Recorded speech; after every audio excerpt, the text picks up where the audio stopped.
April 1 ಹೊಸ ಆರ್ಥಿಕ ವರ್ಷ ನೌಕರರಿಗೆ ಏನೆಲ್ಲ ರಿಲೀಫ್ ಸಿಗ್ತಾ ಇದೆ ಕೇಂದ್ರ ಸರ್ಕಾರದಿಂದ ಅಂತ ನೋಡ್ತಾ ಇದ್ವಿ. ಅದರ ಜೊತೆಗೆ ಏಪ್ರಿಲ್ 1 ಹೊಸ ಆರ್ಥಿಕ ವರ್ಷ ಹಲವು ವಸ್ತುಗಳ ಬೆಲೆ ಏರಿಕೆ ಕೂಡ ಆಗ್ತಾ ಇದೆ ಇವತ್ತಿನಿಂದ.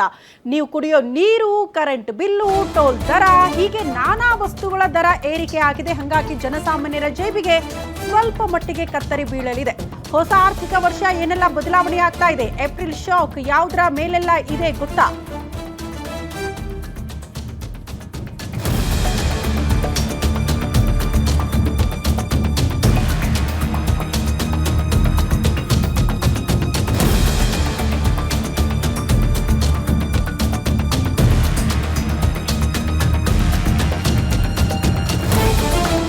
ಇಂದಿನಿಂದ ಹೊಸ ಆರ್ಥಿಕ ವರ್ಷ, ಹೊಸ ಜೀವನ. ಏಪ್ರಿಲ್ ಶಾಕ್ ಯಾವುದರ ಮೇಲಿದೆ ಗೊತ್ತಾ?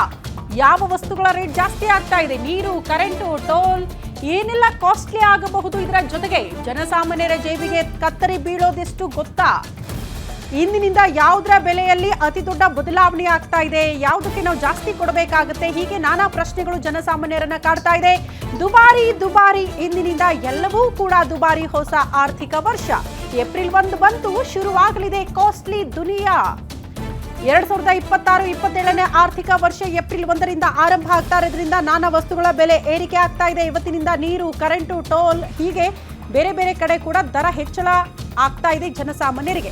ಐಷಾರಾಮಿ ಕಾರುಗಳು ತಗೊಂಡ್ರೂ ಜಾಸ್ತಿ ಕೊಡಬೇಕು, ಔಷಧಿ ಖರೀದಿ ಮಾಡ್ತೀರಿ ಅಂದ್ರೂ ಜಾಸ್ತಿ ಕೊಡಬೇಕು, LPG ಹಿಂಗೆ ಗ್ಯಾಸ್ ಸಿಲಿಂಡರ್ಗಳು ಎಲ್ಲದರ ಮೇಲೆ ಕೂಡ ರೇಟ್ ಜಾಸ್ತಿ ಆಗ್ತಾ ಇದೆ. ಹಾಗಾಗಿ ಸ್ವಲ್ಪ ಮಟ್ಟಿಗೆ ಬೆಲೆ ಏರಿಕೆಯ ಬಿಸಿಯನ್ನು ಜನಸಾಮಾನ್ಯರು ಇವತ್ತಿನಿಂದ ಫೇಸ್ ಮಾಡ್ತಿದ್ದಾರೆ.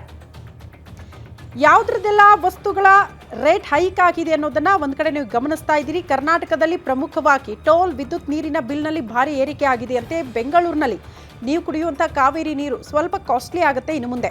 ಉತ್ಪಾದನಾ ವೆಚ್ಚ ಹೆಚ್ಚಳದಿಂದ ಐಷಾರಾಮಿ ಕಾರುಗಳ ಬೆಲೆ ಕೂಡ 2% ಏರಿಕೆ ಅಂತ. ಇವತ್ತೇನಾದರೂ ಬೆಳಗ್ಗೆದ್ದು ಒಂದು ಐಷಾರಾಮಿ ಕಾರ್ ತಗೊಳ್ಳೋಣಪ್ಪ ಬೇಕು ಅಂತ ನೀವು ಶೋರೂಮ್ಗೆ ಹೋದರೆ ಸ್ವಲ್ಪ ಎಂದಿನಂತೆ ಇರೋ ರೇಟ್ಗಿಂತಲೂ ಕೂಡ 2% ಹೆಚ್ಚುವರಿಯಾಗಿ ಬೆಲೆ ಕೊಟ್ಟು ನೀವು ಕೊಂಡ್ಕೊಳ್ಬೇಕಾಗುತ್ತೆ ಐಷಾರಾಮಿ ಕಾರುಗಳನ್ನು.